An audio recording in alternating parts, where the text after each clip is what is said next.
¿Envejecer nos da tanto miedo que evitamos estudiarlo? ¿Hay alguien que estudie el envejecimiento en vez de querer evitarlo?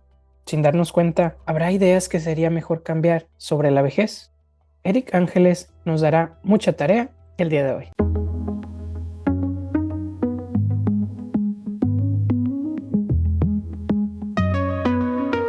Bienvenido al Laboratorio de Psicología, el podcast donde exploramos el laberinto de los procesos mentales, el comportamiento humano y la salud mental. Soy Juan Martín Flores, estudiante de psicología, y este es un espacio seguro donde podemos sumergirnos en el conocimiento respaldado por la ciencia y experiencias de expertos, siempre con la mente abierta para reflexionar, ajustar nuestras ideas y corregir lo que creíamos saber. Aprendamos juntos. Con nosotros se encuentra Eric, geriantólogo y maestro en educación. Eric, ¿cómo estás? Mi querido Juan, muy bien, muchísimas gracias por esta invitación y pues bueno, un gusto estar con tu audiencia.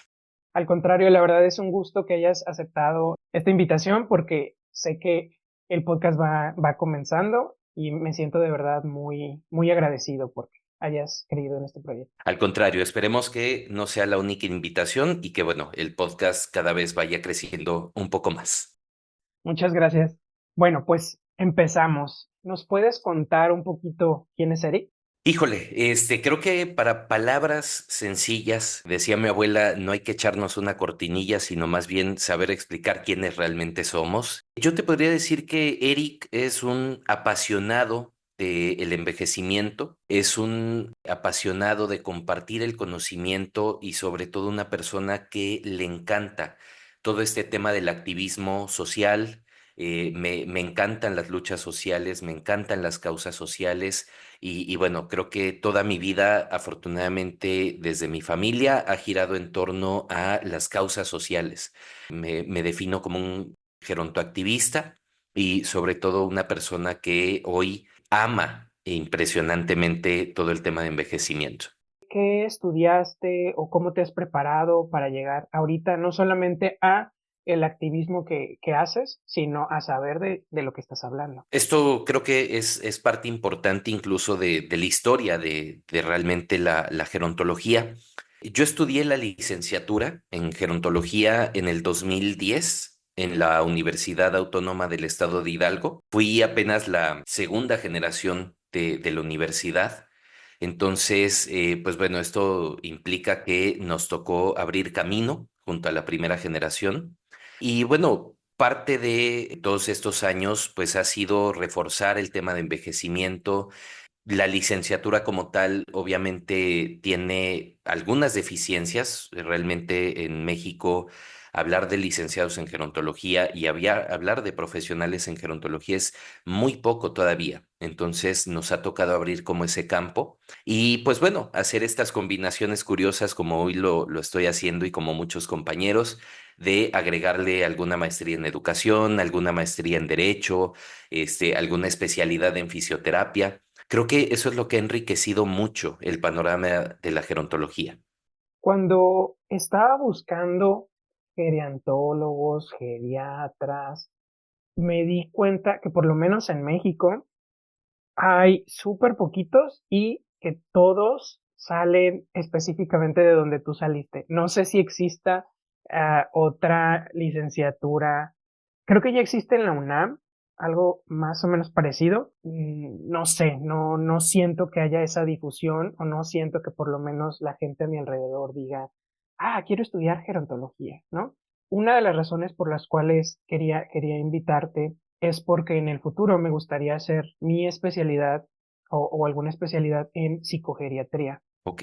Y dije, pues podría ir empezando a ver de qué va la cosa, ¿no? Pero me estás hablando de algunos años. ¿Cómo decidiste o cómo buscaste esa licenciatura? Y es completamente, es toda una historia. Fíjate que yo, justo por lo que te comentaba, de este tema de los movimientos sociales y demás, siempre me gustó la sociología. De hecho, yo iba para la licenciatura en sociología. Después, en este último año de la preparatoria, en donde se nos revuelve la vida completamente, donde nos empiezan a hacer test vocacionales y te empiezan a preguntar los maestros, si ya decidiste qué quieres ser, hay muchas oportunidades, ¿no? La presión. exacto, ya empieza la presión de ¿y qué vas a estudiar? Y qué vas a hacer con tu vida? Fíjate que yo estudiaba en el Estado de México, en una prepa normal. De hecho, se decía que teníamos casi como un pase directo del bachillerato de la normal a la normal en la que estabas estudiando. Entonces yo decía, bueno, quizá podría tener interés por meterme a la normal en donde estudiaba, salir como docente y continuar por esa senda. Después, mis ganas de moverme a la ciudad de Pachuca, empiezo a decir, bueno, no, yo creo mejor me voy a la licenciatura en sociología. A mí me gusta mucho cocinar, creo que es algo de lo que más me encanta hacer en esta vida. Y dije, bueno, si no se da sociología, me voy a gastronomía, ¿no? Pero también me gusta viajar. Entonces decía, bueno, y si no se da gastronomía, pues me voy a turismo. O sea, tenías plan A, B, C y Exacto. D. Dije, si no pega uno, pega los demás. Sí, Ajá. Un pequeño paréntesis, cuando te refieres a prepa normal, te refiere a las prepas que hay en México que te llevan a ser profesor o docente en algo, ¿no? así es. Está el bachillerato de las escuelas normales, donde tienes quizá este perfil, o algunas deberían de empezaban a mezclar este tema de profesionalizarte hacia una carrera magisterial. En mi caso, en la normal de Atizapán, no lo sentí tanto, pero sí tenías como ese pase, digamos que semidirecto a si querías estudiar la normal y bueno, la carrera de magisterio, cosa que afortunadamente no decidí. Bueno, Después, perdón, sí, continúa con la historia. gracias. Después de estos 5 o 6 abanicos de oportunidades, cuando se viene la época de hacer tu proceso de inscripción, yo decía, bueno, no, forzosamente yo me quiero ir a Pachuca, ¿no? Mis raíces familiares son de Pachuca, entonces yo quería vivir en Pachuca. Se me hacía un estado tremendamente bonito. Hoy me sigue pareciendo bonito, pero me sigue pareciendo chico. Me meto a la página de la Autónoma de Hidalgo, reviso la oferta educativa y me doy cuenta que en la parte de abajo, hasta abajo de la página, en un recuadro muy chiquito, se te estoy hablando que era un botón de estilo aceptar, como los que ahorita conocemos, decía licenciatura en gerontología. Pero estaba en el olvido, ¿no? O sea, justo lo que dices, no hay promoción. Quien hizo la página ni siquiera dijo, ay, nadie va a entrar. Exacto, yo creo que han de haber dicho, bueno, pues tenemos que cumplir con avisar que está esta licenciatura, porque todo estaba en grande, ¿no? Medicina, enfermería, economía, administración, todo lo que ofrece la Autónoma de Hidalgo. Y hasta abajo, pues, licenciatura en gerontología. Me meto, creo que esa fue la primera vez que de verdad tuve contacto con el tema de envejecimiento. Decía, bueno, estudia para tener contacto con personas mayores, atender personas mayores en diferentes ámbitos sociales, psicológicos, económicos, bla. Cuando yo empiezo a leer eso, algo en mi cabeza me dice, turismo, gastronomía, sociología, educación, todo lo puedes hacer dentro de esta licenciatura. Adelante, me meto. Para no hacerte la historia tan larga, todas las plazas que se ofertan en una carrera, creo que la licenciatura en gerontología tenía como 100 plazas, 110 plazas. Nos inscribimos 90. Prácticamente todos teníamos ya asegurado nuestro lugar y todavía de esos, creo que como 3 o 4 personas no lograron el puntaje mínimo para poder quedar aceptados, ¿no? Entonces, así inició realmente mi historia con gerontología. Nació de una curiosidad y bueno, hoy se ha vuelto una pasión que todos los días la he podido reafirmar porque tener este abanico de oportunidades de poder hacer cualquier cosa hacia el envejecimiento es maravilloso. ¿Qué te pareció en general tu licenciatura con ahora lo que vives en la vida real? Bueno, siendo la segunda generación, creo que podrás y podrán entender los que nos estén oyendo que Prueba y error.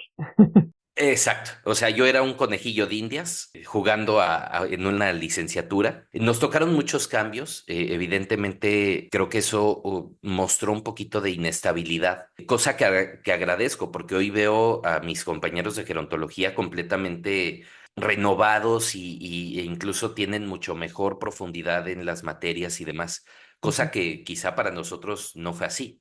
Pero valió la pena porque quizás sí la universidad me dio esa base y me dio algo más importante, el interés por seguir buscando qué fregados era gerontología. O sea, me dio esa hambre como de sal al mundo e investiga. O sea, la universidad creo que me dio eso. Sal al mundo a investigar qué eres y a buscar tu identidad. Cosa que, bueno, hoy quizás las universidades con este avance que tienen, con estos nuevos gerontólogos que ya salimos y que estamos retroalimentando el quehacer del gerontólogo, pues quizá los jóvenes ya tienen un poquito más plasmado el panorama. Para nosotros fue, y siempre lo digo como una anécdota, ¿no? A mí la universidad me dio un título, pero aparte me dio una pala y me dio una lupa, ¿no? Y me dijo, salte a rascar y a ver qué haces, ¿no? Y ya A cuando, ver qué encuentras. exacto, a ver qué encuentras y cuando tengas un logro, ven y dímelo, para que yo lo muestre como que eso es lo que se hace. Para poder decir, este es un exalumno de esta universidad y nosotros lo formamos. Exacto, ¿no? Y que te digo, de alguna manera está bien porque si le sirves de ejemplo a los jóvenes y a los futuros gerontólogos, pues qué mejor. Creo que ese fue mi transitar y eso te hace tener esta hambre por seguir investigando y seguir sabiendo qué quieres hacer en tu vida. Hablando de gerontología y geriatría, son los dos términos que yo he escuchado. ¿Qué significan? ¿Hay diferencias? ¿Son más o menos lo mismo? Si nos pudieras aclarar estos dos términos. Hay una enorme diferencia. Podríamos entender que geriatría es la especialidad médica, ¿no? Uno para poder llegar a ser geriatra tiene que primero pasar por medicina, forzosamente, y después hacer una especialidad en geriatría. Ujú. Y gerontología, igual siempre pongo este ejemplo, imaginemos el universo de Marvel, pero de la gerontología. Tenemos un multiverso tan enorme que la licenciatura en gerontología y los licenciados en gerontología somos apenas un árbol dentro del bosque. Así de grande es la parte de gerontología. ¿A qué nos referimos cuando hablamos de gerontología? Primero tenemos que entender que es el estudio científico del envejecimiento en todos los aspectos, social, psicológico, médico, jurídico, ¿no? O sea, todo lo que tiene que ver con envejecimiento entra dentro del paquete de gerontología. Y en ese sentido, podemos entender que entonces la gerontología es una disciplina que tiene diferentes ramificaciones. Tú comentabas hace ratito y me parece excelente que tú quieres ser psicogerontólogo, pero también hay gerontología social, pero también hay gerontagogía, gerontología jurídica, enfermería gerontológica, gerocultura, técnicos en gerontología, licenciatura en gerontología, maestría en gerontología, especialidad en gerontología. Entonces, si te puedes dar cuenta, es un abanico enorme donde cada uno hacemos y damos un aporte interesante, a final de cuentas, a cambiar el concepto que tenemos de envejecimiento y a mejorar la forma en la que envejecemos en nuestro país, que es completamente diferente a la realidad de otros países. Entonces, geriantología, que es el estudio de el envejecimiento en general, ¿no? Así es. Y ya de ahí puedes las ramificaciones. Mm. Hace ratito estábamos conversando antes de empezar a grabar que yo puse un término que quizás no se debería de usar o no se usa, que es el de tercera edad. ¿Qué significa esto de la tercera edad o por qué no deberíamos seguir perpetuando? Fíjate que eso es igual todo un tema muy interesante.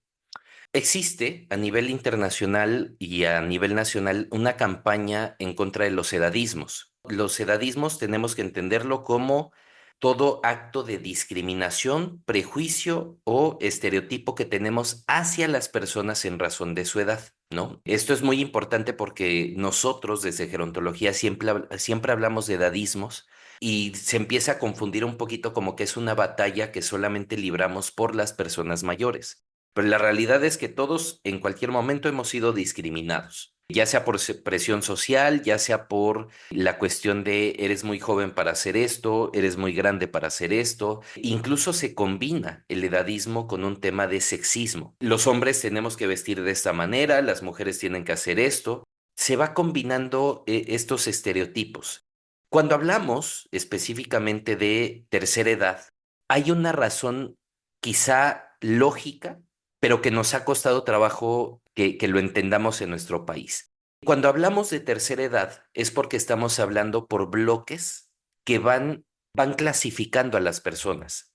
Eres de primera edad, eres de segunda edad, eres de tercera edad, eres de cuarta edad, quinta edad. Lo que hoy el razonamiento lógico que tiene el ya no utilizar el término tercera edad es porque la esperanza de vida ha aumentado y ha aumentado significativamente. Antes se utilizaba, ya eres una persona en la tercera edad, porque se tenía la concepción que a partir de los 60 años ya no te faltaba mucho para morir. Ya era como, mi abuela cumplió 60 años, ya le han de faltar como 5 años para que se muera. Hoy la realidad es que estamos teniendo personas que están pasando la barrera de los 100 años. De hecho, ya hay personas que tienen 112 años y están vivas. Entonces, este razonamiento lógico, decían algunos gerontólogos a nivel internacional, bueno, ¿en qué etapa de la vida están ellos? ¿En cuarta edad, quinta edad, sexta edad, séptima edad? O sea, ya son personas que pasaron la barrera de los 60 años. Habrá que empezar a quitar este tema de la tercera edad y cambiarlo por una palabra más importante. Todos, tú, Juan, yo, Eric y todas las personas que nos están escuchando, somos personas. Personas que tenemos derecho y tenemos ideología y tenemos una vida detrás de nosotros. No somos un bloque de personas que parecemos que somos iguales. Entonces, segregar a la población por bloques en donde nos están etiquetando, pues no es correcto. ¿Por qué? Porque somos personas.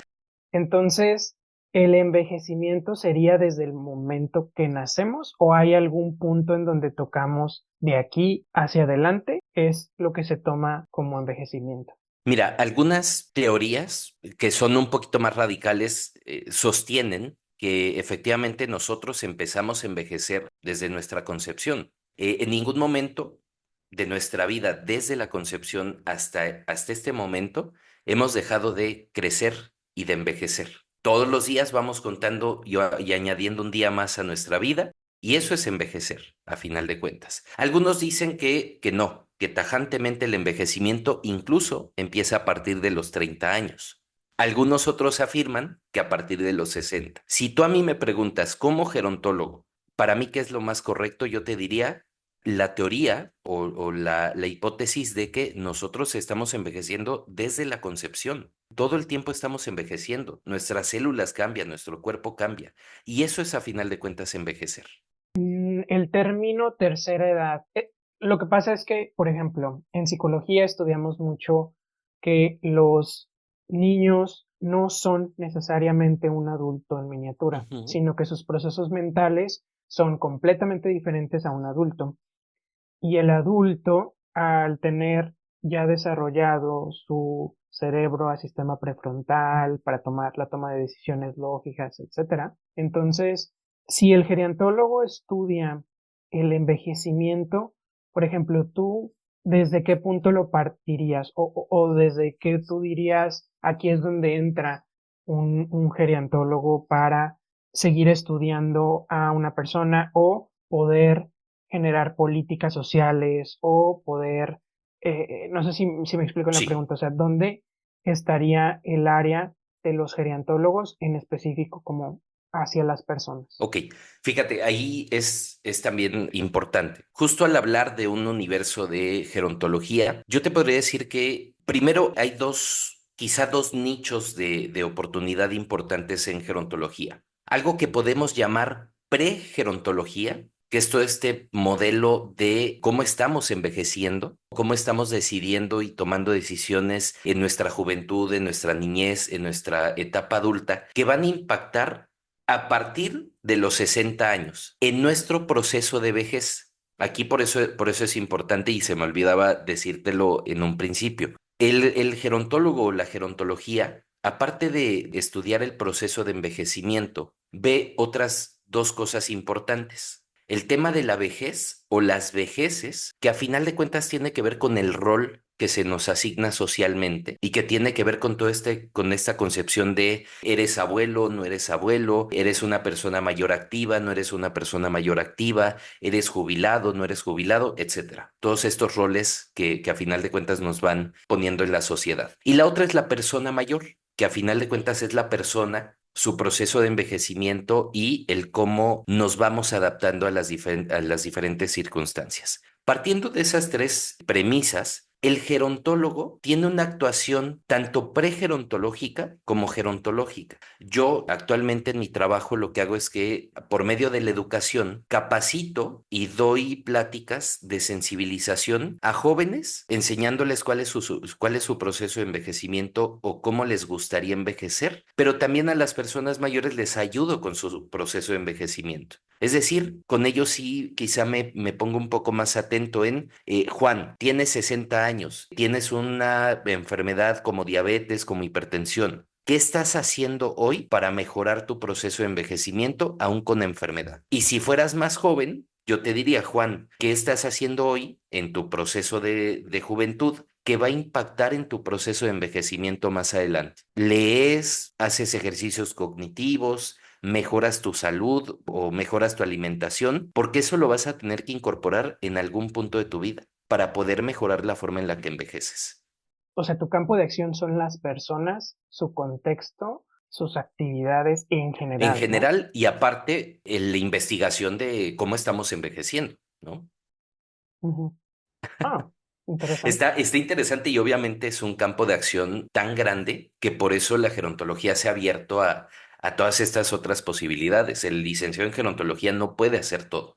Sí, sí te entiendo. Lo que pasa es que estaba teniendo una conversación con una Ujú. amiga y me platicaba un caso específicamente clínico, la mamá de su mejor amiga, que ya tenía 70, 80 años y estaba pasando con un proceso de que se le olvidaban las cosas o tenía cambios abruptos de estado de ánimo, etcétera, ¿no? Y ella me dice, oye, ¿tú qué piensas? Le recomiendo que vaya con un doctor, pero un doctor psiquiatra, porque está teniendo este tipo de cambios en su estado de ánimo, o vamos con un geriatra o un psiquiatra que se especialice además en geriatría, pero luego también nos pusimos un poquito a pensar, digo, estábamos, era como un ciego guiando a otro ciego, pero no solamente ver eso, sino también su contexto. O sea, cómo ha sido la vida de la mamá de esta amiga, si ahora lo que desafortunadamente pasa en muchas, por ejemplo en mi pueblo, de que una vez que la persona ya es mayor, el miedo de la familia de que tenga una caída, de que tenga alguna enfermedad, los hace que su vida social y su vida física solo sea en su casa, ¿no? Cuando hay esta crisis de que pierden su trabajo, o no pierden su trabajo, sino que se Ujú. jubilan, entonces ya su actividad física de todos los días, mental, su ejercicio, cambia completamente y eso a veces son cosas que no nos ponemos a pensar. Bueno, después de todo esto, la verdad es que no supimos cuál era la respuesta, pero le dije, no te preocupes, voy a entrevistar este fin de semana a un gerontólogo hablando, pues quizás al último podríamos ver cómo qué podría ser. Pero ya con lo que me mencionas, entonces no solamente es buscar la ayuda de un geriantólogo cuando ya hay signos, por ejemplo, en este caso, ya sería el trabajo muy diferente a el geriantólogo antes de que fueran los signos, ¿no? Ahorita te acabo de comentar qué es lo que conozco de las familias, por lo menos en el pueblo donde yo nací. Creo que esto también es parte de los estereotipos que tenemos cuando la gente ya está, no sé si estereotipos, pero también miedos de cuando la gente envejece. ¿Crees que nos podrías hablar un poquito de esto? Por supuesto, digo, creo que lo acabas de comentar muy bien, porque justo es, conforme me lo fuiste platicando, yo ya estaba con mi pizarrón enfrente de, ok, caso uno, ¿no? Tiene tantas cosas, podemos derivar así, tenemos que hacer esto. O sea, a final de cuentas, tú y yo lo podríamos entender en esta parte de psicología y gerontología. Eso es lo que hacemos. Nos dedicamos a, incluso en el aire, ir empezando a buscar las mejores estrategias para la gente. Quizá los profesionales que tenemos que ver con el tema de salud, siempre estamos así, estamos buscando qué es lo que tenemos que hacer y cómo lo podemos resolver. Otra parte importante que comentas también es esto, ¿no? Definitivamente, si nos ponemos a analizar la cultura mexicana, nos podemos dar cuenta de dos cosas que a lo mejor no nos van a gustar, pero que somos un país tan resiliente que lo tenemos que sacar de alguna manera. La primera es que somos un país que tristemente utilizamos la resiliencia para todo. Y cuando me refiero a utilizamos resiliencia, me estoy remontando a un tema como los memes. México es uno de los países que más memes genera ante cualquier situación. Es nuestra forma de respuesta. Y tú me podrás dar quizá causa ahorita desde el tema psicológico. Pero ¿qué es lo? No, no, no. Apenas voy en cuarto Ah, semestre, perfecto. no nos Ah, adelantemos, pero sí te puedo decir, o sea, yo sí te puedo hablar de cuáles memes están ahorita sonando. exacto. Bueno, México es un país resiliente que utiliza lo divertido para salir adelante. Nos podemos remontar de cualquier hecho histórico que ha pasado en México, tenemos un meme. Y eso 100% comprobable. Entonces, ¿qué sucede? Cuando nosotros hablamos de las personas mayores, y este es un ejercicio que yo hago justo en las capacitaciones, si te pregunto yo a ti, Juan, ¿qué caricaturas se te vienen a la mente cuando te pido que pienses en una persona mayor? Seguramente, y casi casi te podría decir que es un acto de magia, estás pensando en el Chavo del Ocho, estás pensando quizá en Los Simpson, estás pensando, incluso si eres una persona de mi edad, podrías estar pensando en dinosaurios o podrías estar pensando en Looney Tunes. Ah, los pitufos. Fíjate, con ese ejemplo, ¿a qué voy? Podríamos empezar y nos llevaría como 4 horas, ¿no? Hablar del tema de edadismos y del tema cultural, pero lo vamos a reducir a esto. La mayoría de las concepciones que se tienen, desde las caricaturas, que por supuesto no siempre son mexicanas, pero sí es un arraigo que traemos de Estados Unidos, la mayoría de las figuras de abuelos o de personas mayores son sin dentadura, locos, con bastón, acumuladores o enfermos. Si yo te pongo el ejemplo del abuelo Abe de Los Simpson, es una persona que tiene algún tipo de demencia, que no lo quieren en su familia, que lo maltratan y que lo tienen en un asilo. Y también sola, es un estereotipo de que está sola. Quizá de dinosaurios también está Ethel, que era la suegra. Siempre se quiere deshacer de ella porque es la suegra mala, ¿no? Y es la vieja cascarrabias y es a la que odia medio mundo. Entonces, el concepto de persona mayor culturalmente en México está arraigado a las caricaturas, porque la mayoría hemos visto caricaturas. Hay un concepto muy diferente y doliente de que son personas que necesitamos tratar o con pinzas o que nos tenemos que alejar porque están locas completamente. Y pasó algo curioso, a partir de la película de Coco de Disney, cambió también completamente el estereotipo a un fenómeno de extrema dulzura. Todos querían ser la abuela Coco. ¿Y cómo era la abuela Coco? La abuela Coco era una señora que tenían sentada todo el día con Ujú. un poncho, con una nula visibilidad y que solamente sonreía porque era lo único que le quedaba. Entonces, digo, ya a lo mejor a algunos ya les destrocé la ilusión de la abuela Coco. A mí ya,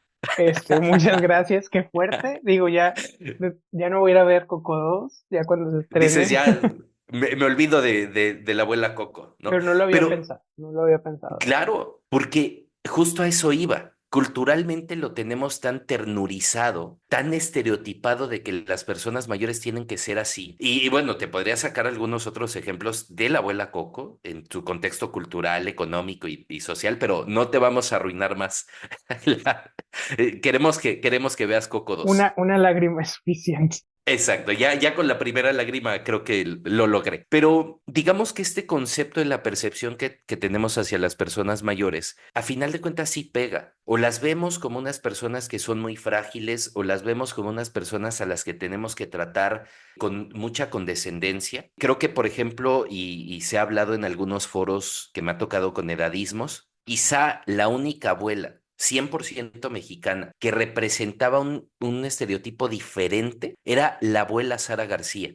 En todas sus películas es la que pone orden en la familia. Era la que le ponía a Cantinflas y le ponía a Pedro Infante y le ponía a todos los actores con los que salía, los ponía en orden. Era una abuela, dirían por acá los de Monterrey, era una abuela regia. No se dejaba por cualquiera, pero es un ejemplo sobre 100. Entonces, culturalmente sí tenemos una cuestión en México en donde somos un país que, como te decía, aparte de utilizar los memes, sí tenemos muchos estereotipos y mucha discriminación, no solo hacia las personas mayores, sino a todo en general. Podríamos meternos a temas de política, que no lo vamos a hacer, pero tú sabes que en México siempre se nos divide entre dos cosas. O eres el bueno o eres el malo, o eres de izquierda o eres de derecha, eres americanista, eres chivista. Estos claros oscuros culturalmente sí nos afectan y afectan la forma en la que estamos envejeciendo. La persona mayor, cuando le escuchas y cuando le permites alzar la voz, te dice, no me gusta que me infantilicen, pero a veces lo tengo que soportar porque si no, me privan de algo, por ejemplo, tan elemental como es atenderme en un centro médico,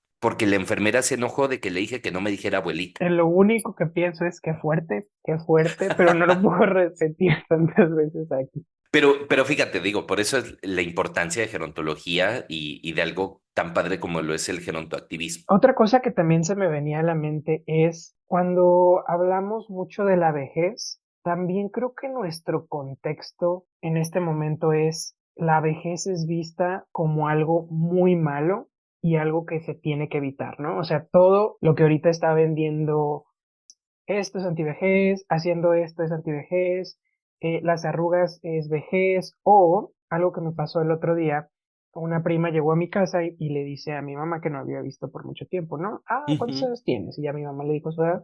No lo digo ahorita porque si no, pues se me va a enojar. Y ya le dice su edad y mi prima le dijo, ay, tía, pero no te ves de tu edad. Y yo volteo con ella y le digo, bueno, tampoco no es que la edad sea algo malo, ¿no?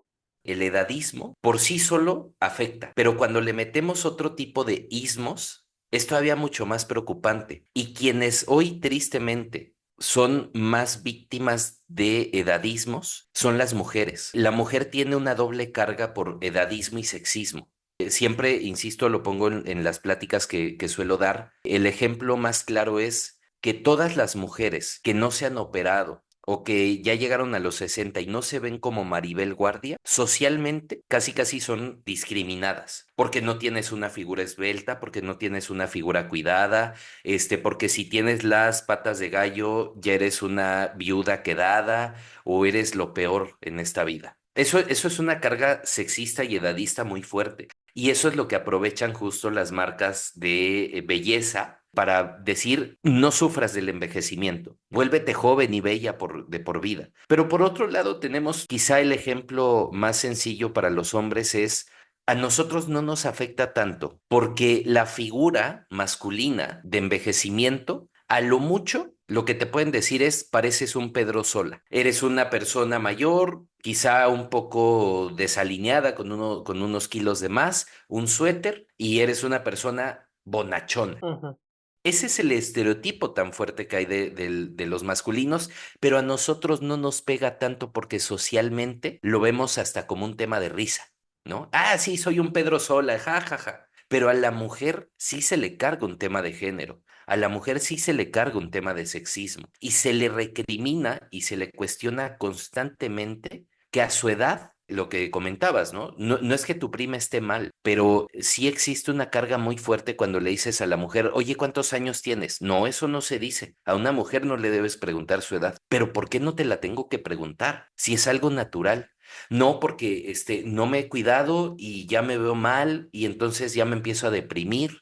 O sea, hay una cuestión muy fuerte y esto tiene que ver también, yo lo veo así, la carrera de influencer, que no es una carrera, y que no es una profesión, pero que sí ha mermado mucho, principalmente en las mujeres. Te voy a contar una historia muy rápida de justo cómo se vive el tema de los edadismos y de por qué los jóvenes ya no quieren llegar a los 60 años. ¿Te acuerdas de esta frase que creo que hizo muy famosa Green Day de Vive rápido, muere joven? Sí, claro, sí.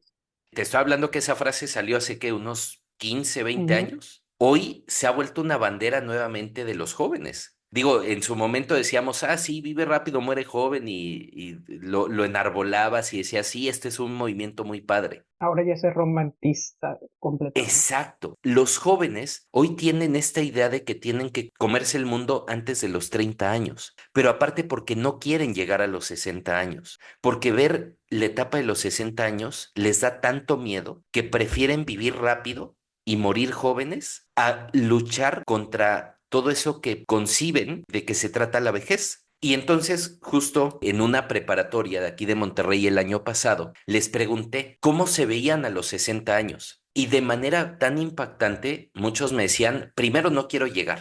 Ok, decía, bueno, ok, no quieres llegar, pero ¿cómo ves o cómo visualizas a las personas de 60 años? Y me decían malolientes, enfermos, canosos, sin hogar, sin dinero y sin esperanza de vida. Y cuando les pregunto, oye, pero, ¿por ¿Ahora? qué? Es exacto, así como, bueno, ¿y ¿Qué quién, pasó? quién, quién te hizo tanto daño o quién les hizo tanto daño para pensar eso? Me decía, no, es que eso es lo que vemos en la calle. Vemos que las personas indigentes o las personas que no tienen hogar son personas mayores y están así, desalineados, sucios, enfermos y se mueren todos los días. Y entonces cuando en la plática les pongo un video de la hermana Madonna, que es una monja de casi 100 años, que lleva más de 45 Ironmans, que lleva más de 300 maratones, me dicen, no, no es cierto, no, no lo creo. No, sí, la hermana Madonna es una realidad. Y de hecho, ese es un comercial que hace Nike para romper un poquito el estereotipo. Pues les decía, es que no podemos vivir con una concepción únicamente de una sola persona mayor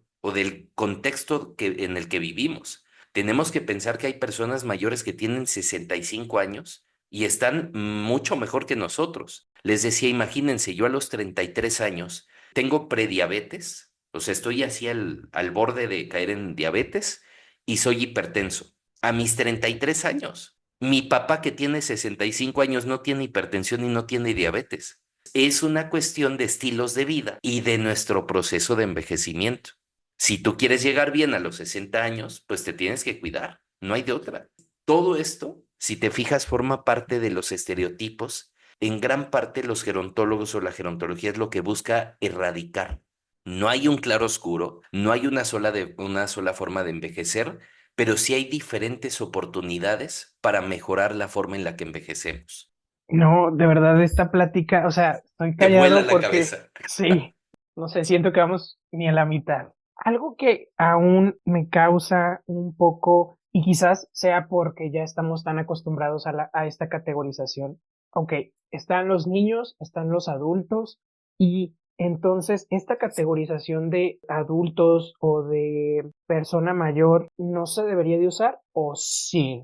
Para dirigirnos de manera correcta a estas personas, lo ideal es mencionarlos como personas mayores. ¿Por qué? Porque el enfoque de personas, y de hecho es algo que también lo hemos estado tocando desde gerontología con, por ejemplo, el tema de los cuidados. Tú siempre te diriges a una persona que cuida como, es el cuidador, es la hija cuidadora. Ok, cuando hablamos de personas, tú y yo somos personas que tenemos derechos, tenemos una vida, tenemos derechos y obligaciones y tenemos toda una historia detrás. Cuando hablamos de personas mayores, le estamos incorporando a esta etapa de la vida el respeto que merece y aparte la inclusión en temas de derechos, pero algo mucho más importante, el tema de género, que es un tema que hoy, aunque algunas personas todavía les cuesta trabajo, lo tenemos que incorporar sí o sí. El enfoque de género tiene que ser tan importante como hablar de política pública o como hablar de educación. Entonces, cuando hablamos de personas mayores, estamos hablando de este conjunto de personas. Para parafrasear, si hablo de adultos mayores, me estoy refiriendo a un enfoque de masculinos. Te voy a poner un ejemplo. Este lunes quizá me toque acudir al Cerezo de Apodaca con personas privadas de la libertad, que todos son adultos mayores. Y con ellos hacemos algunos ejercicios cognitivos y es una parte muy padre. Ya ese después te lo platicaré, porque es también una historia bien interesante de lo que hemos trabajado con las cárceles aquí en Nuevo León. Pero cuando trabajo, por ejemplo, con grupos de voluntarias, la mayoría son mujeres mayores. Entonces, si te fijas, el tema de género tiene que ver con personas mayores, adultos mayores y adultas mayores. Esa es, digamos que la forma más adecuada de dirigirnos a este grupo de población. ¿Qué sucede con las etapas anteriores? Creo que se vienen manejando bien. Por ejemplo, la etapa de niñez, pues tiene que ver también con un enfoque de género. No son niños, no son niñas, es una niñez. Y esa niñez es tan rica como las vejeces, como las personas mayores. Cada uno tiene una forma de vida y tiene un tema cultural y familiar que hay detrás. Esa es más o menos como un poquito la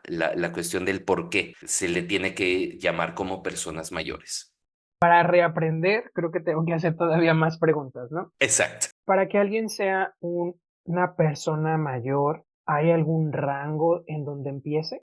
Sí, en esta parte sí existe una categorización, persona mayor, pero también nos sirve con un enfoque que es muy importante, que es el tema de política pública. En México, las personas mayores van de los 60 años en adelante hasta los 120 años, que hoy sería como el máximo de edad que tenemos a nivel biológico. ¿Qué sucede? ¿Y por qué te lo comento así? Porque en los países con una economía un poco más fuerte o diferente a la de nosotros, o los mal llamados países de primer mundo, la esperanza de vida y la categoría de persona mayor empieza de los 65 en adelante. Se hace esta diferencia a final de cuentas, ¿por qué? Por un tema de política pública y por un tema económico. A nosotros hoy a los 60 años se nos quiere jubilar porque ya consideramos que es una etapa de vejez en donde ya no podemos producir. Y hoy la mayoría de los países de primer mundo siguen utilizando su fuerza laboral de personas incluso a los 70 años, que también es esto un tema que en un futuro nos podemos aventar un bloque específico de esto, pero ¿por qué tendríamos que sí estar a favor, por ejemplo, de que aumente la edad de jubilación? Porque habría que tener o habría que considerar que nosotros, a pesar de que nos vamos a jubilar económicamente,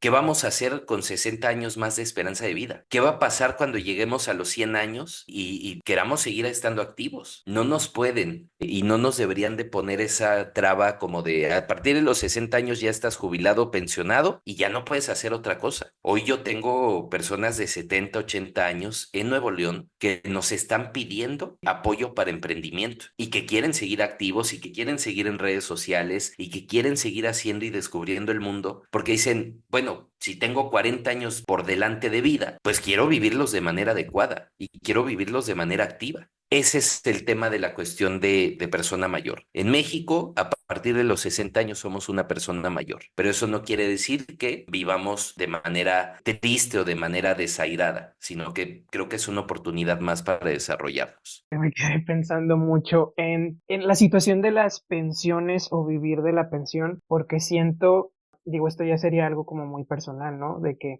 si se mueve la edad para ser pensionado, entonces también vendrían aspectos no solamente de seguir haciendo, sino de aspectos económicos, ¿no? De en cuándo esta persona va a recibir esta pensión, va a ser pensionado, cuál va a ser el ritmo de vida que se le debería de exigir de la misma forma. No sé, me entran muchísimas preguntas sobre este tipo de políticas en caso de que cambiara y creo que es normal porque no es una política que por lo menos yo haya visto, ¿no? O sea, yo ya di por sentado Ujú. que esta es la política correcta y que después de los 60, 65 años, o sea, yo sé que ya voy a tener que trabajar, ya no voy a vivir de ninguna pensión, pero esa era como la forma de vida, o por lo menos la forma en la que mi mamá también sí va a alcanzar esta parte de jubilarse. Y Ujú. cuando la pienso en mí es si quiero que se haga, no quiero que se haga. Creo que también sería un debate filosófico, social, político, económico. Estás dejando tantos temas.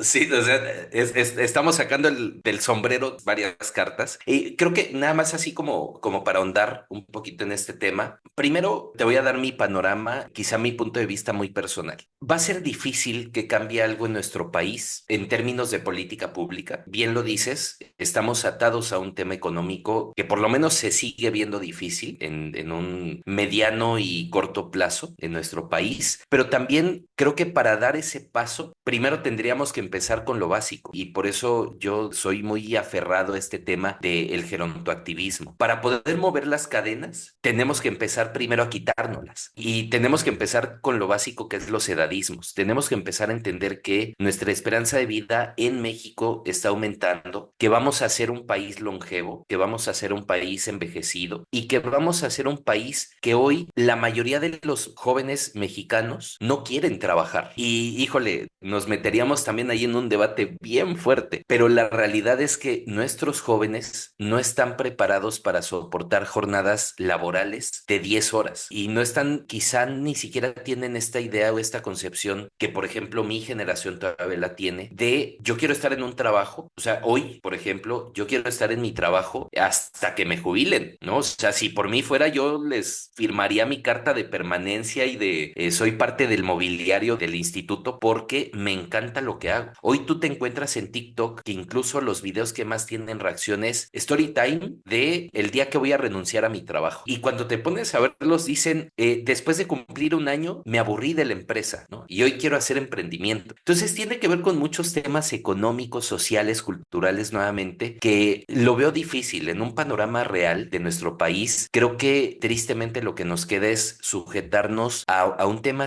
asistencialista que evidentemente en algún momento puede colapsar y que instituciones como en la que hoy trabajo, profesiones como las que hoy estamos decidiendo, porque sé que vas a ser un muy buen psicogerontólogo en un futuro, yo sé que la gran fuerza y el gran paliativo que va a necesitar nuestro país tiene que ver con gerontología. Nosotros vamos a tener que ayudar a todas estas personas mayores que vienen en camino a emprender, a educarse y sobre todo a tener actividades que le puedan ser redituables en un futuro. Y de ahí podemos sacar otro tema bien interesante que es el emprendimiento en las personas mayores. No siempre tiene que ser un negociazo. Puedes empezar incluso creando grupos de apoyo de personas mayores por personas mayores. Me gustó mucho una frase que dijiste que es que las actividades que se hacen fueran remuneradas. Creo que en mi percepción hay muchas cosas que dicen, ay, pues ¿qué le vamos a poner a hacer a nuestros abuelos? Hay que ponerlos a hacer esto, ¿no? Pero son actividades más como de recreación, pero que al final quizás podría para nosotros, para nuestros padres,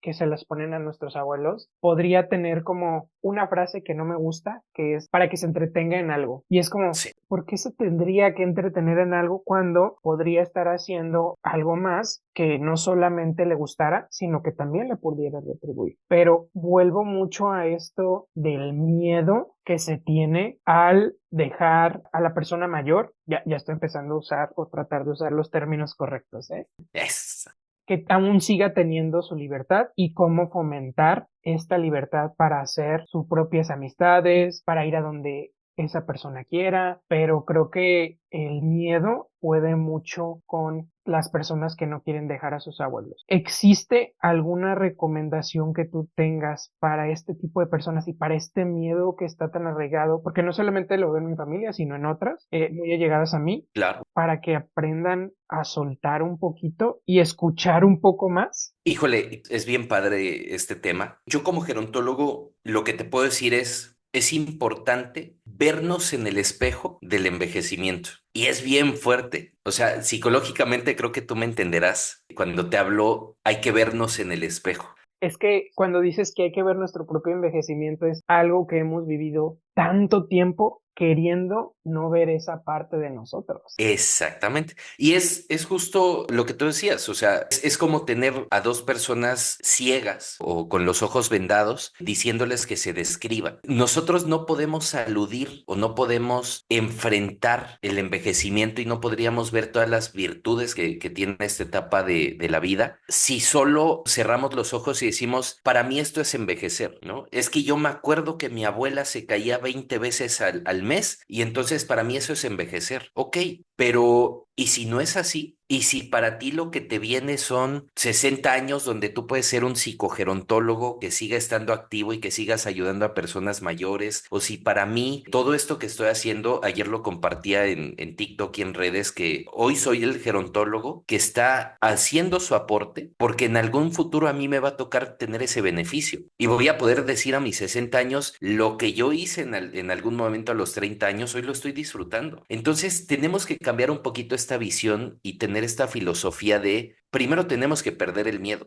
Si tú quieres aprender a cocinar, no lo vas a poder hacer y no vas a poder cocinar si no tomas el sartén por el mango o si aprendes a aprender una estufa y entender el proceso de la cocina y no tienes que volverte un chef. Entonces, ¿qué tenemos que hacer para ayudar a que las personas mayores sean libres? Primero, empoderarlas a ellas, porque hay algo muy cierto. A pesar de que los edadismos son un tema social, los que primero ejercen los edadismos son las propias personas mayores. Yo ya no me siento capaz. Yo ya viví muchos años. Yo lo único que quiero es descansar. Entonces, cuando les quitas esa venda de los ojos y les dices, no, señor Fidel, mire, todo esto es lo que puede hacer. Educación, emprendimiento, redes de apoyo, aprender yoga, aprender tai chi. Hay videos de ejercicios en YouTube. Puedes aprender a utilizar el celular, te puedes comunicar con N cantidad de gente por redes sociales. Cuando le enseñas eso, es algo como lo que hoy te está pasando. Dices, ay, no pensé que fuera tanta información. Lo que tienes que hacer es partir de la prioridad de lo que quiere la gente. ¿Qué te gustaría hacer? ¿Cuáles son tus gustos? ¿Qué es lo que te interesa a ti? ¿Te interesa emprender o te interesa educarte? Y aquí parto de algo bien importante y por eso mi maestría en educación fue la mejor elección que tuve en la vida. Creo que y sostengo que la educación es uno de los pilares más importantes de la vida, no solo para nosotros como personas. La educación te abre muchas puertas, pero aparte creo que la educación tiene que ver con un sustento importante incluso de la propia vida. Si nosotros le ayudamos desde la educación a una persona mayor a entender todo lo que puede hacer, ya ganamos. Ya ganamos porque ellos mismos son los que le van a demandar a la familia. Oye, Juan, ¿sabes qué? No me quiero quedar en casa haciendo mandalas. Quiero irme con el grupo de corredores de personas mayores que está en Tonalá y está haciendo 5 kilómetros al día. Eso es lo que quiero. Quiero correr. Y entonces tendremos que entender nosotros como familia que no podemos decirle,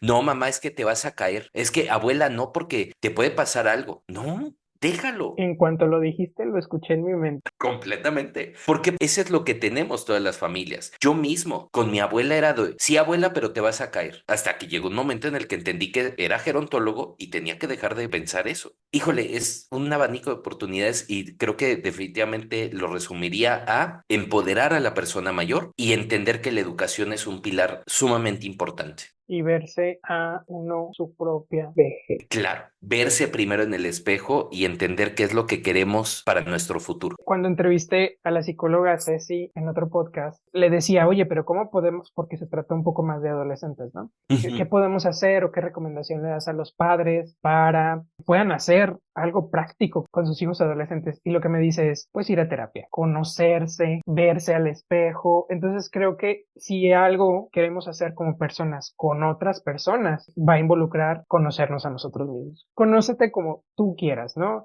Yendo a terapia, buscando nuevas actividades, ver si te gustan, ver qué no te gusta, ver cuáles son tus Ujú. hábitos, ver qué te gustaría que se hiciera por ti y hazlo. Pero, bueno, a ver, volvamos al tema de Retomemos el carril.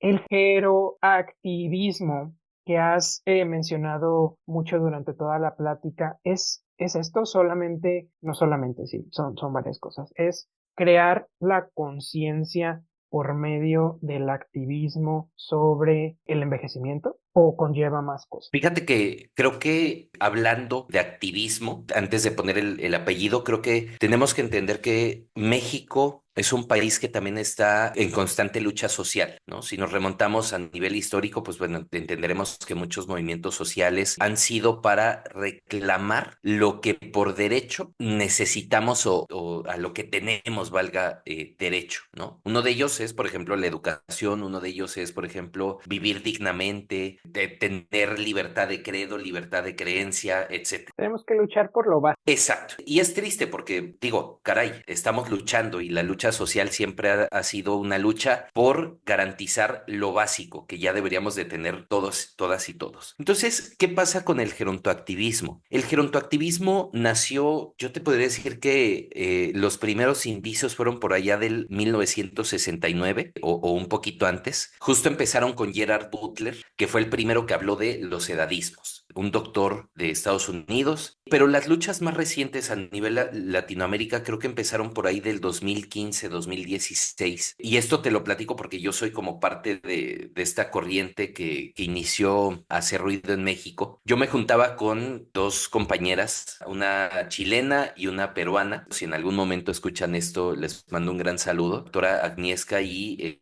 la maestra Aide Chamorro, en donde nos juntábamos y decíamos, bueno, es que cómo tenemos que hablar del edadismo, cómo tenemos que hablar de el gerontofeminismo, que también es otra corriente bastante interesante. Y creo que a final de cuentas el movimiento lo que busca es empoderar y darle esta voz y voto a las personas mayores. El gerontoactivismo no solo trata de concientizar y trata de cambiar la forma en la que vemos el envejecimiento, sino que también trata de apoderarse y de abrir estas puertas en tanto a política pública, en universidades, en centros de salud, para decir, hey, no solo somos licenciados en gerontología, no solo es el gerontólogo loco que está alzando la voz y dice, no les digas abuelitos, ¿no? Es también el psicogerontólogo, es también el trabajador social, es también el enfermero que buscan mejorar la calidad de vida de las personas mayores. Y lo tenemos que hacer desde todas las trincheras. Pero eso también tiene que ver con un reconocimiento de la profesión y tiene que ver con entender que estos espacios que hoy se nos están negando, porque también eso es un tema, el gerontólogo no tiene trabajo y no hay tantos puestos de trabajo para el gerontólogo porque nadie sabe qué hacemos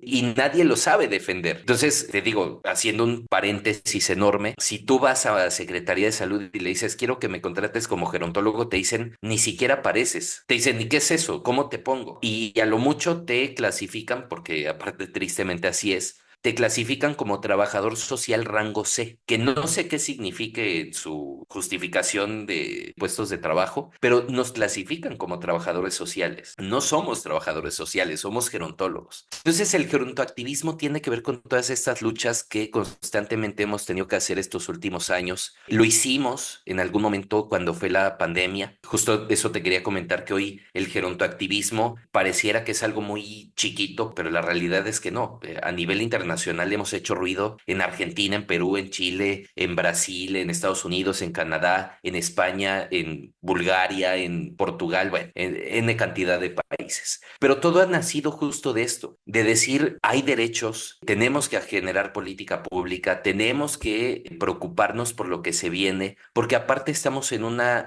época en donde, de hecho, hoy estamos en la década del envejecimiento saludable, que acaba en el 2030, y que es este llamado y esta iniciativa en donde la Organización de las Naciones Unidas dijo, tienen del 2020 al 2030 para que todos los países trabajen en beneficio del envejecimiento. Habrá que preguntarnos qué es lo que ha hecho México. Yo te puedo decir que ha hecho muy poco y que lo único que podemos decir que hoy hemos logrado en la década del envejecimiento es adherirnos a la Convención Interamericana sobre la Protección de los Derechos de las Personas Mayores, un instrumento que nos obliga a trabajar en pro de los derechos de las personas mayores y en la política pública para beneficiar la forma en la que envejecemos en México. Pero de ahí en fuera, no hay otra cosa más. Entonces, el gerontoactivismo no solo tiene que ver con levantar el puño y decir, hagamos fuerza, ¿no? Sino que se trata de también tomar estos bastiones y trabajar en pro de las personas mayores. Es todo un fenómeno. Creo que el gerontoactivismo es una de las cosas más apasionantes para mí por todo lo que implica.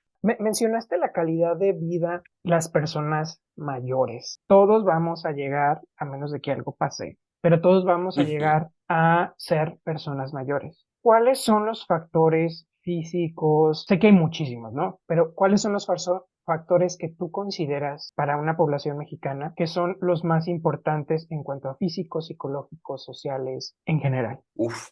Muchos, ¿no? Creo que quizá ni siquiera te podría dar un top 10 de los aspectos, pero creo que sí te puedo hablar en general que tenemos que preocuparnos por mantenernos activamente, o sea, mantenernos activos en nuestras etapas de vida. Creo que hoy tenemos un problema muy fuerte de sedentarismo. La mayoría de las personas nos la pasamos más de 10 horas sentados. Difícilmente nos preocupamos por ese tema. Tenemos un problema muy fuerte en cuanto a las horas de sueño, al grado de que incluso el reloj nos tiene que recordar que tenemos que dormir más, ¿no? Hablando de este tema inteligente. ¿Cuántas veces me vas a descalabrar? Pero te sigo Ya escuchando. sé, no, no, incluso yo, ya desde ahí ya me descalabré 2 veces. El tema de la salud alimentaria, el mexicano, creo que todos sabemos que somos hijos del maíz y que todo lo relacionamos con una dieta que tiene incorporado el maíz. Un mexicano sin tortilla no es un mexicano. Y entonces nuestra dieta tiene que ver con muchos carbohidratos y tiene que ver con muchas calorías y tiene que ver con mucha carne y somos abundantes en ese aspecto. Tenemos una higiene dental pésima. Creo que la mayoría de los mexicanos tenemos problemas con las muelas, tenemos problemas con los dientes, tenemos problemas auditivos, tenemos problemas visuales. Creo que tú y yo ya nos descalabré como 20 No, ya, ya, veces. ya no puedo, ya no puedo. Ya sé, dices, ¿por qué lo invité?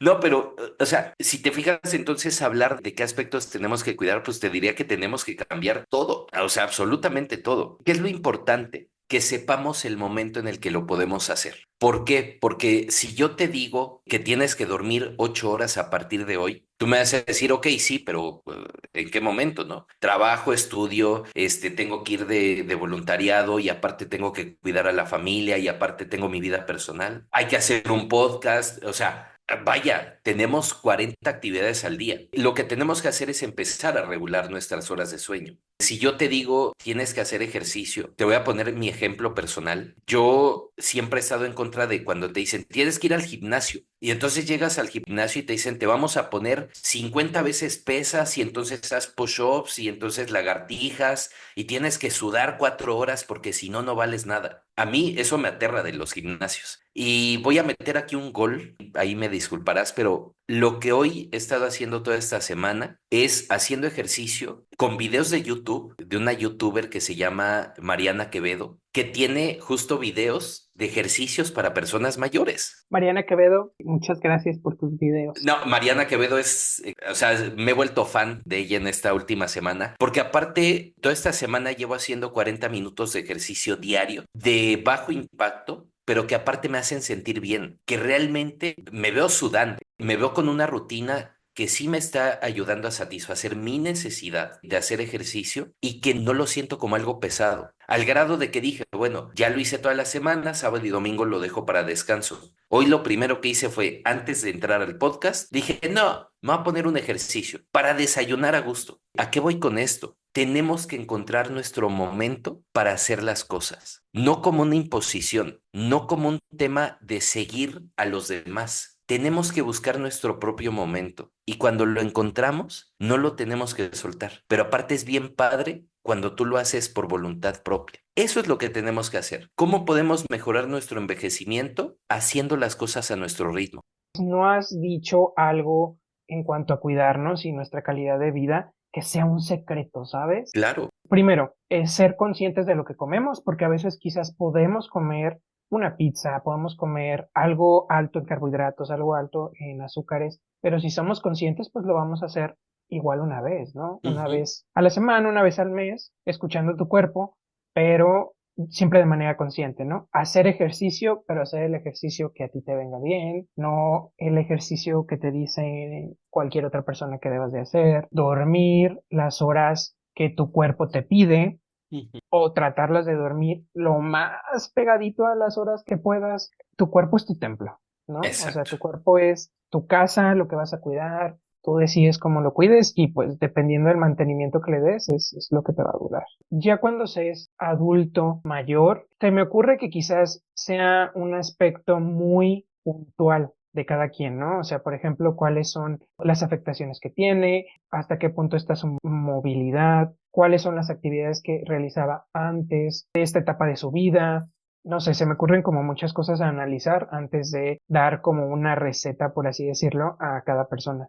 Pero de manera general, ¿cuáles crees que son las cosas más importantes para un adulto mayor que se necesite ejercitar, hacer o hasta repensar el propio envejecimiento ya cuando se es catalogado como persona mayor?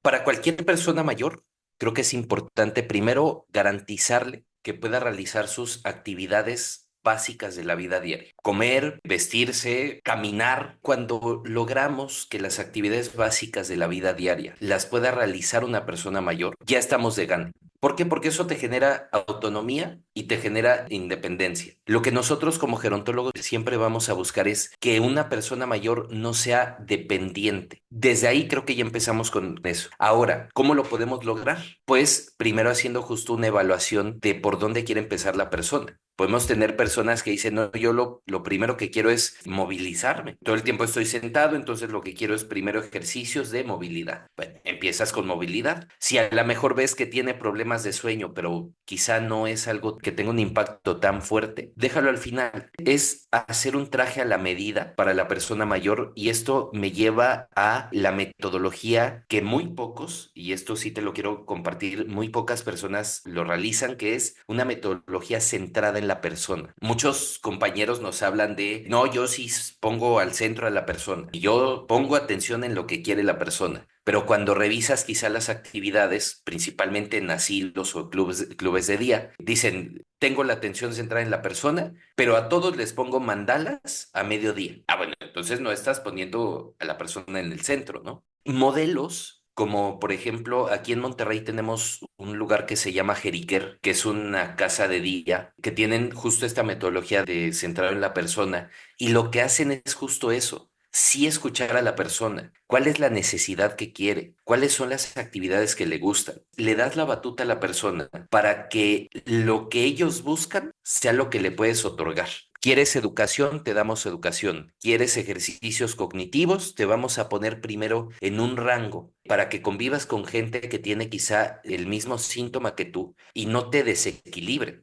A lo mejor hay una persona que tiene un deterioro cognitivo avanzado y una persona que está empezando con un deterioro cognitivo. Si los pones juntos, no estás centrándote en la persona, porque vas a tener a dos personas que van a ir a un ritmo diferente. Pero si lo pones con un mismo grupo de personas, incluso hasta la compañía es diferente. El ritmo de conocimiento es diferente. Hacer este traje a la medida es importante y va a ser importante incluso para nosotros cuando seamos personas mayores. Simplemente ahí hay una diferencia entre tú y yo. Ya te decía, yo tengo hipertensión. Hoy estoy luchando para bajar mis niveles de presión y para bajar los niveles de glucosa. Y entonces desde ahí ya tú y yo somos diferentes. Espero que no tengas hipertensión ni diabetes, porque ya me preocuparía.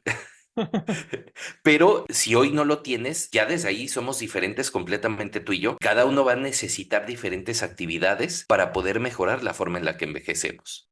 Para continuar siendo personas mayores saludables, creo que sí lo hay, pero nada más quiero revisarlo. Hombres y mujeres es diferente. Algo que estaba hablando con mi mamá es que apenas se habla de la menopausia de una forma más consciente, porque antes era de, pues esto pasa y te va a pasar y pues a todos se le culpaba que era por eso, ¿no? Y no se hacía caso a ningún síntoma y ahora ya es como, no, pues no tiene por qué ser una etapa de la vida tan pesada. O sea, sí va a haber cambios, sí va a haber Ujú. quizás algunas incomodidades porque se va a reestructurar el cuerpo, pero eso no quiere decir que tenga que ser una etapa de vida traumatizante o de dolor o de estrés psicológico o de más estrés físico del que ya tiene este cambio. Sí, claro, justo lo que comentas, ¿no? Partimos de que nuevamente hablamos de vejeces, hablamos de envejecimiento diferenciado entre hombre y mujer, pero a pesar de que existen estas diferencias, sí podemos mezclar ciertos tipos de intervenciones. Incluso te puedo poner una de las diferencias principales, es que la mujer sí se preocupa por su salud. Los hombres somos muy difíciles. Hablemos, por ejemplo, de mastografía, el Papa Nicolau, que son procesos de salud con la mujer, o el examen de próstata en los hombres. Es muy difícil y es muy complicado hacerle entender a un adulto mayor que se tiene que hacer este examen. Y tiene que ver nuevamente con un tema cultural, hasta de filosofía de vida, de género, en donde me ha tocado escuchar a hombres que me dicen, no, no me lo voy a hacer porque eso es para personas no hombres, ¿no? Por ponerlo en una frase amigable.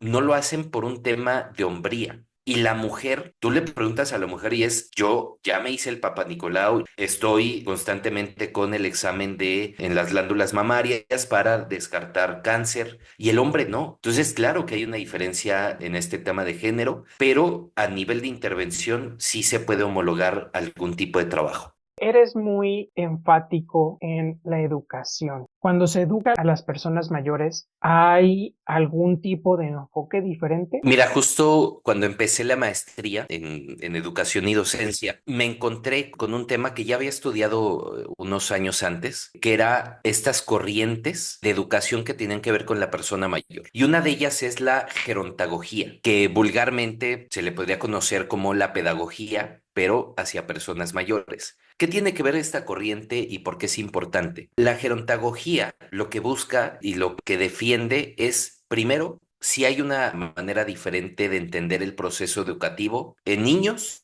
y en personas mayores. Las personas mayores sí tienen una dificultad en la retención de conocimiento, pero aparte su necesidad educativa es completamente diferente y diversa. Un niño, tú lo tienes que enseñar, le tienes que dar el aprendizaje que le va a funcionar para el resto de su vida. Una persona mayor puede buscar eso o puede buscar fortalecer lo que ya conoce, o puede buscar incursionar en nuevos conocimientos, o simplemente lo quiere buscar como un tema de distracción. Y entonces el modelo, nuevamente, de la gerontagogía está muy ligado al enfoque centrado en la persona. Tenemos que entender que una persona mayor puede o no tener una alfabetización completa y desde ahí tienes que empezar a crear un modelo educativo. O sea, es todo un rollo y aparte es bien interesante porque para poder crear un proyecto educativo enfocado en personas mayores tienes que tomar muchas aristas que van a hacer que tu plan educativo funcione o no. Es lo que estaba pensando. Durante toda la plática has mencionado cosas que podrían algunas ser generales, pero para que se implementen se debe de ver las necesidades individuales. Quizás a políticas públicas me suena súper difícil, pero no me sonaría tan difícil si se centrara en un modelo. Lo que he estudiado en psicología de la educación, las leyes que ahorita tenemos son centradas en los niveles de educación, pero de manera Ujú. en que sean homologados Sí, hacia el niño va a aprender exactamente esto, lo va a aprender de la misma manera y hay ocasiones en las que ya hasta que llega el maestro hace lo que puede para hacerlo lo más personalizado posible, pero con, no sé, más de 40 niños en un solo salón es algo titánico para que pueda especializarse. Me completamente. gusta la parte en la que todo podría ser muy individualizado. No individualizado porque también hay cosas como podría ser la misma meta, pero podría ser de forma Ujú. diferente. Creo que ese es nuestro reto, ¿no? Ya de que vamos para allá, cómo presentar propuestas. Digo, nosotros no vamos a ser diputados, bueno, por lo menos no yo. Sí, Dios me salve. La política no es para mí, pero sí podemos presentar ciertas propuestas, ciertos modelos, ciertas metodologías que pudieran funcionar o que podemos poner allá afuera para ver qué tal funciona. Haciendo un pequeño resumen y cómo yo más o menos lo entendí. Ya me puedes decir si estoy completamente mal, ¿eh? No, no, no. De hecho, estás en lo correcto y justo te iba a platicar esta parte de. Yo coincido completamente contigo. Creo que la política de políticos no me gusta, pero la política pública es la que me fascina. En ese sentido, yo te puedo compartir que desde la política pública sí hay un tema muy difícil porque es difícil que te entiendan esta nueva corriente de educación cuando todo el tiempo hemos hablado de pedagogía y educación para toda la vida. Yo particularmente hoy, ¿qué estoy haciendo? En mi trabajo para un instituto estatal de personas mayores y lo que yo hice hace 2 años fue crear un proyecto de academia digital. Academia digital que tiene que ver con el tema de gerontagogía. ¿Qué es lo que yo contemplo en este modelo? Y quizá justo como decías, ¿no? Pareciera que hablar de gerontagogía y de proyectos tiene que ver con algo muy difícil o muy caro. Eso es lo que sí me he encontrado a nivel de política. Pero ¿cuánto nos va a costar? ¿Cuánto tengo que desembolsar? Les digo, pues nada. Hoy afortunadamente el instituto me tiene a mí como parte de un recurso humano y le cuesta 0 pesos que yo haga proyectos educativos. Igual te pueden pagar más.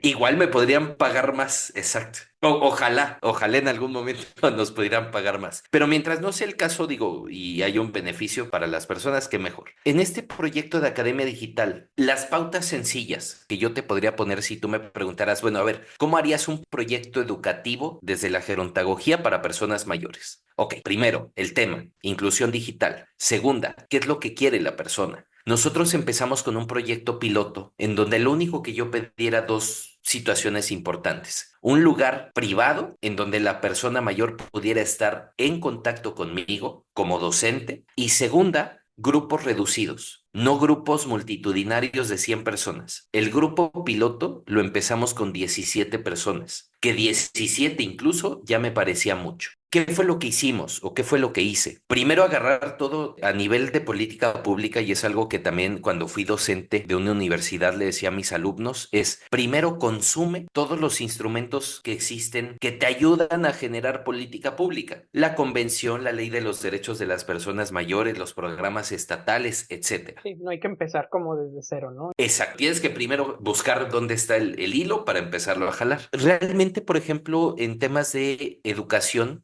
son como 6, 7 artículos en general de la Ley de los Derechos de las Personas Mayores, la Convención, los programas estatales. Encuentras como 6, 7 justificantes, entre ellas la educación a lo largo de toda la vida. Ya que tienes eso, empiezas a crear ahora sí tu proyecto o tu programa. Yo empecé con este programa piloto incorporándoles, porque esa era mi intención, de todo un poco. Manejo de computadoras, Microsoft Word, Google, Google Maps, uso de celular, uso de redes sociales, uso de cámara y almacenamiento. Era un programa como de 17 sesiones. Cuando lo lanzamos y vamos avanzando en el curso, al final se les hizo una evaluación final en donde les pedíamos comentarios. Y lo que nos dijeron fue, todo estuvo excelente, pero no tengo computadora en casa, no tengo laptop en casa y lo único que tengo es el celular. ¿Qué fue lo que hice? Vámonos. Los 17 sesiones a la basura. Empecemos de cero. La persona lo que quiere es el uso de celular.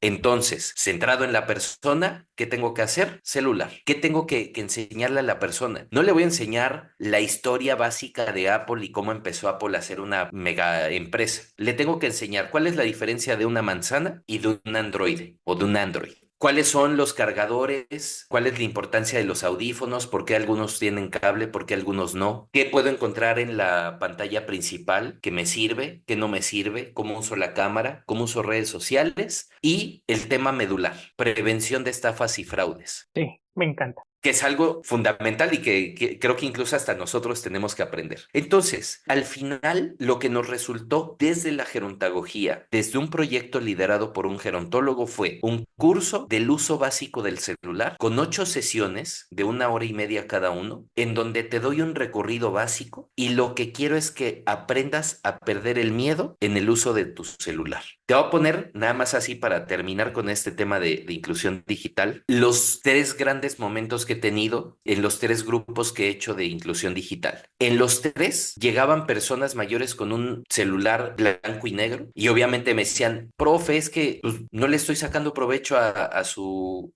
curso porque pues, usted está mostrando pantallas a color y cámaras y eso no lo tiene el mío. Después de 2 o 3 sesiones llegaban con celular nuevo. Profe, me endeudé con uno sencillito, pero mire, ya traigo un celular nuevo. Ayúdeme a todo lo que acabamos de ver, ayúdeme a recordarlo. Esa es la satisfacción que tiene un proyecto. El proyecto no se centra en la cantidad de temas que vas a abordar, sino se centra en los beneficios reales que tiene el enseñarles a utilizar el celular. ¿Cuál fue mi métrica, mi método de validación para estas academias digitales? Que las personas mayores lograron hacer videollamada, hacer una foto con una buena resolución y que al menos un integrante de ese grupo cambió de celular a uno mejor para poder tener esa inclusión tecnológica. Ese es el método desde la gerontología. No busco una calificación, no busco ponderarte, Juan tiene 7, Eric tiene 10 y Paulina tiene 5. Eso no me interesa. La persona mayor no busca una calificación, no busca que lo califiques por su conocimiento, busca que ese conocimiento se le quede y lo pueda utilizar en su vida diaria. Ese es el principio de la gerontología, que tú puedas ayudarle a la persona a mejorar su vida a través de la educación. Al inicio yo había entendido lo de la inclusión digital en personas mayores como del mismo modelo online que también aprenden las personas, ¿no? Pero ya ya cuando lo pones de esta forma en el que, bueno, quizás algunos sí necesitan eso. De hecho, bueno, hoy yo hablo un poquito más del celular, pero la realidad es que incluso en estadísticas que hay aquí en Nuevo León, los principales son celular y tableta. Y la tablet, las personas lo utilizan para ver videos. Justo es lo que comentas. Creo que se trata de mejorar el uso de la tecnología porque incluso nosotros no sabemos utilizarlo. Si tú me preguntas qué hago yo con un iPad,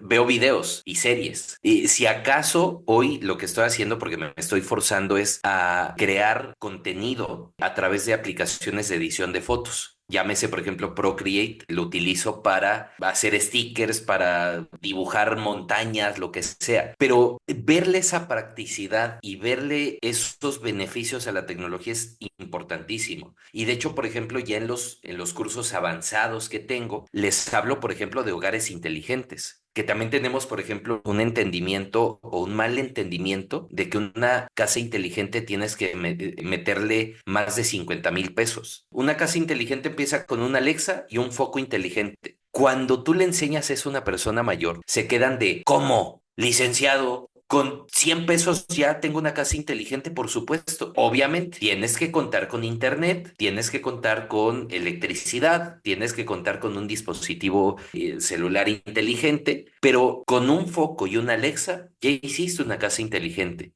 Entonces se quedan maravillados y les genera este interés por seguir conociendo más de la tecnología. Pero es a través de algo que ellos consideran funcional, no Exacto. de la computadora es súper útil porque vas a hacer A, B, C y D. Quizás sí, pero mis necesidades de ahorita es esto. Y si me puedes presentar eso importante que yo tenga, lo de los focos, porque yo llevo a mi casa todos los días, entonces quiero prender esto. Sí, y yo se los decía, por ejemplo, incluso para nosotros, ¿no? Ojalá que todos tuviéramos una Alexa y pudiéramos decir, Alexa, préndeme los focos del pasillo porque voy al baño. Y ya no tengas que estar buscando, porque eso aparte genera caídas en personas mayores y no tan mayores. O golpes. Si contáramos, ¿no? Pero fíjate, hablar de inclusión digital, por eso siempre lo pongo en la misma canasta de la educación. Tenemos que aprender y aprender nos lleva a una parte de conocimiento y el conocimiento es verdad y la verdad te sirve para mejorar tu vida. Quizás hasta te lo podría poner como que es todo un movimiento filosófico que tiene que ver con partir de educación. La educación lo es todo. No tienes idea de cuánto he aprendido, reaprendido Gracias. y me llevo muchísimas preguntas todavía para yo mismo cuestionarme. Primero voy a tratar de ir practicando los conceptos que son adecuados, Claro. pero creo que la forma de comunicación, creo que quizás me lleve un poquito más de tiempo porque es algo de práctica. Claro. ¿Tienes algún otro tema o algo más que quieras agregar antes de nuestra pregunta final? Pues mira, híjole, podríamos abordar mucho, pero creo que sería muy osado de mi parte, Este es tu espacio, tú sabrás. Perfecto. No, pues, híjole, creo que nuevamente el tema de educación creo que es importante. El tema del gerontactivismo, creo que todos cabemos en esta bolsa y creo que para todos va a ser benéfico. Más allá de incorporar algún otro tema, es como hacer este énfasis en tenemos que pensar en nuestro envejecimiento, tenemos que ponernos un espejo enfrente para saber cómo queremos envejecer y creo que a partir de ahí nos va a generar un interés por tocar el tema de envejecimiento. Yo creo que algo que siempre he dicho en estos 11 años que ya llevo fuera de la carrera es, vénganse a este lado de envejecimiento y de verdad van a encontrar N cantidad de cosas, que a veces no te da tiempo ni siquiera de abordarlas todas. Creo que es bien importante y es bien satisfactorio aportar un grano de arena a lo que va a ser un futuro para ti. Trato de tener siempre una pregunta final y esta es, Sí. ¿cuál ha sido el peor y el mejor consejo que has recibido en tu vida profesional? Quizá como peor consejo no, pero la peor experiencia que he tenido, híjole, lo voy a decir tal y como es, ha sido ayudar a gerontólogos que no quieren ayudarse.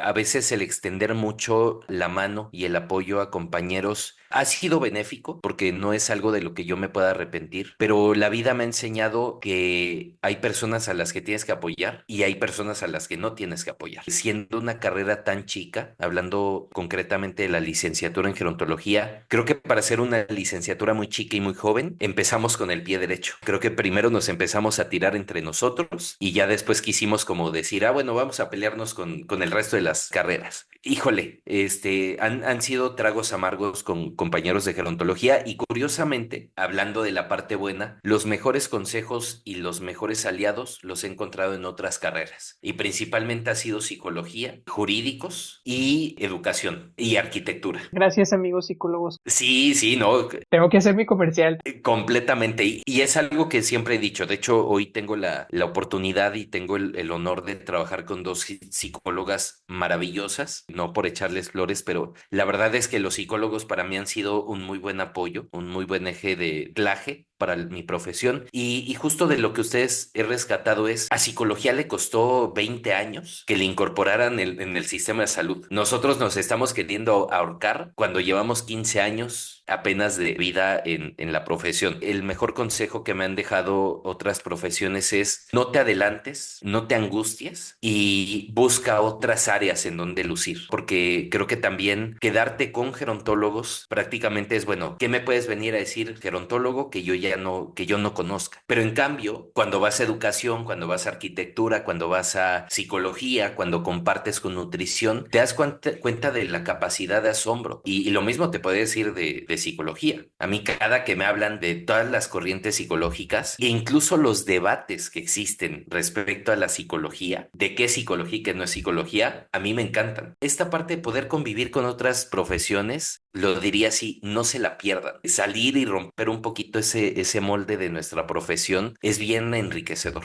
Muchísimas gracias por tu tiempo. Sé que nos hemos extendido muchísimo, pero aprecio y aprecié y aprendí en cada minuto y segundo de esta conversación. Gracias a ti. Al contrario, un gusto. Ya no voy a poder ver Coco de la misma forma. O sea, ya sí voy a llorar por otra cosa. Adiós a las caricaturas, repensarlo, Más ¿no? bien, fíjate, y va a pasar algo curioso, las caricaturas las vas a ver con un enfoque gerontoactivista. Cuando ves a una persona mayor vas a empezar a cuestionar, ¿y por qué la pusieron aquí? ¿Qué querrán decir? Porque tiene un bastón ahí en la silla. ¿Qué hubiera sido de esta persona mayor si la pusieran diferente? Va a ser interesante, ¿eh? Desde aquí te adelanto que vas a empezar a ver el envejecimiento de una forma diferente. Y qué bueno, porque eso creo que te va a aportar mucho a la vida y espero que a los que nos lleguen a escuchar también les haga ruido. Perdón por arruinarte un poquito el tema de Coco, pero sí, también me causó mucha decepción. Y si te causó a ti, claro que no vamos a vivir en paz y que los demás lo compartan. Exacto, dije, si a mí me afectó, que le afecte a los demás, porque no puede ser. Bueno, Eric, muchísimas gracias y pues ya saben a todos, gracias por compartir, suscríbanse, denle like y todas esas cosas que la gente dice en sus podcasts. Exacto.